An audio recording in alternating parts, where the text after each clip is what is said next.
নির্ধারিত সময়ে জুলাই সনদ তৈরিতে ব্যর্থ হয়েছে সরকার, এমন মন্তব্য করে ৩রা আগস্ট জুলাই ঘোষণাপত্র ও ইশতেহার পাঠের ঘোষণা দিয়েছে এনসিপি।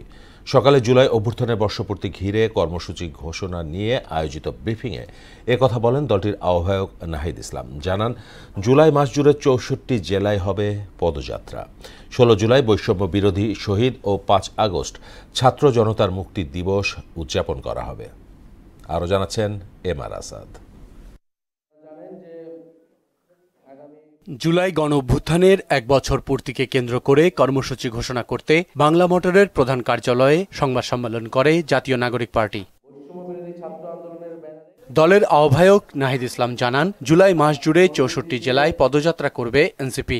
১৬ জুলাই পালন করা হবে বৈষম্য বিরোধী শহীদ দিবস। আমরা ৬৪ জেলায় যাব, আমরা শহীদ পরিবারদের কাছে যাব, শহীদের কবর জিয়ারত করব, আহত যোদ্ধাদের সাথে কথা বলবো। ১৬ জুলাই যেদিন শহীদ আবু সাঈদ শহীদ হন, এই জুলাই গণঅভ্যুত্থানের প্রথম শহীদ, সেই দিনকে আমরা বৈষম্য বিরোধী শহীদ দিবস হিসেবে পালন করব এবং সারা দেশে শহীদদের জন্য দোয়া মাহফিল এবং স্মরণ সভা অনুষ্ঠিত হবে।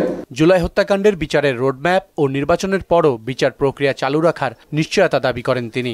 এবং বিচারের যে রোডম্যাপ, অবশ্যই নির্বাচনের আগে এই বিচার কতদিনে শেষ হবে, কোন প্রক্রিয়া শেষ হবে এবং পরবর্তীতে যারাই সরকারে থাকবে এই বিচার শেষ করতে তারা দায়বদ্ধ থাকবে, এরকম কমিটমেন্ট লাগবে। জুলাই সনদেও যে বিচারের রোডম্যাপের বিষয়টি, সেটিও আসলে থাকতে হবে, এই দাবি কিন্তু আমরা বলে আসছি। সরকার জুলাই সনদ তৈরিতে ব্যর্থ হয়েছে উল্লেখ করে নাহিদ ইসলাম বলেন, ৩রা আগস্ট জুলাই ঘোষণাপত্র ও ইশতেহার পাঠ করা হবে। ব্যর্থতার দায় সরকারকে নিতে হবে বা সরকারকে স্পষ্ট করতে হবে সরকার কোথা থেকে বাধা পাচ্ছে, তাদের কারণে হচ্ছে না। সরকার যেহেতু এটা স্পষ্ট করেনি, তাই আমরা মনে করি আমরা সরকারের উপর এটার জন্য নির্ভরশীল না থেকে আমাদের দায়িত্ব আমাদের জায়গা থেকে পালন করা উচিত। এমআর আসাদ, মোহনা সংবাদ, ঢাকা।